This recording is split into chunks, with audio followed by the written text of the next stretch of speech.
साल था लगभग 1890। मध्य भारत के एक घने जंगल में एक छोटा सा आदिवासी परिवार रहता था।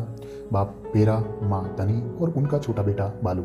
उनकी दुनिया बस जंगल था। ना कोई कागज, ना कोई स्कूल, ना कोई शहर। जंगल ही मंदिर था, जंगल ही भगवान था। एक रात दिल दहला देने वाला पल आया। बारिश का मौसम था, घना अंधेरा, दूर से किसी बाघ की दहाड़। बेरा अपने परिवार के साथ झोपड़ी में सो रहा था कि अचानक बाहर गड़गड़ाहट हुई। जंगल के किनारे पर सफेद आदमी, अंग्रेज अफसर और उसके सिपाही कुल्हाड़ियां लेकर पेड़ काट रहे थे। धनी चिल्लाई, ये हमारे देवता के पेड़ है। अंग्रेज ने हंसकर कहा, यह जंगल अब राज का माल है। बेरा ने बच्चे को पीछे किया। ये वो समय था जब आदिवासी कानून नहीं जानते थे। वे जंगल को माँ की तरह मानते थे। अगले दिन एक घटना हुई। पेड़ कटे हुए थे, पक्षियों के घोंसले बिखरे थे, नदी में कीचड़ भर गया था। बालू ने अपनी पसंदीदा चिड़िया को मरी हुई हालत में देखा। वह दौड़कर बाप के गले लगा और रोया, बाबा जंगल मर रहा है, हम कहाँ जाएंगे। बेरा के पास कोई जवाब नहीं था। बेरा ने फैसला लिया, जंगल की रक्षा मेरी जान से ऊपर है। उस रात बेरा ने आग के पास बैठकर अपनी पत्नी से कहा, अगर जंगल खत्म हो गया तो हम भी खत्म हो जाएंगे। धनी ने बेटे को सीने से लगाकर कहा, जाओ बेरा, बचा पाओ तो बचा लेना, हम डरेंगे नहीं।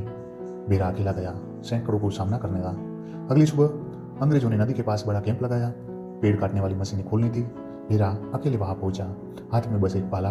उसने अफसर की आंखों में देखा, ये हमारा भगवान है, इसे नहीं काटोगे तुम। अंग्रेज अफसर ने तंज किया, ये जंगल तुम्हारे बाप का है क्या। बेरा ने शांत होकर कहा, हाँ जंगल ही मेरा बाप है।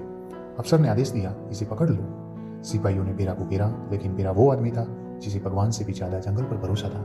उसने लड़ाई शुरू कर दी, 3 सिपाहियों को गिरा दिया और आखिरकार वो पकड़ा गया। अंग्रेज अफसर ने उसे रस्सी से बांधा। धनी और बालू दूर पहाड़ियों से देख रहे थे। बालू चिल्लाया, बाबा। बेरा मुस्कुराया, अपने बेटे की तरफ देखा और बोला, जंगल को बचाना, क्योंकि इंसान धोखा दे सकता है पर जंगल कभी नहीं देता। और अगले ही पल बेरा को पेड़ से बांधकर गोली मारते गए। धनी और बालू वही टूट कर गिर गए। लेकिन कहानी यही खत्म नहीं हुई। अंग्रेजों ने सोचा कि अब कोई नहीं बेचेगा जो विरोध करेगा। पर उसी रात बेरा की मौत की खबर पूरे जंगल के आदिवासी समुदाय तक पहुंच गई। हजारों लोग मसाले लेकर इकट्ठे हुए और पेड़ों को चारों तरफ हाथों में हाथ डालकर खड़े हो गए।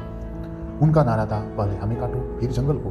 अंग्रेज पीछे हट गए और वो जंगल आज भी उसी बहादुरी की वजह से बचा हुआ है। 20 साल बाद वही बच्चा बालू जंगल का सबसे सम्मानित रक्षक बना और हर पेड़ के पास एक बात कहता था, ये मेरे बाबा की आखिरी सांस है, इन्हें कोई नहीं काट सकता। जिसके पास कुछ नहीं था उसने अपनी जान देकर सब बचा लिया।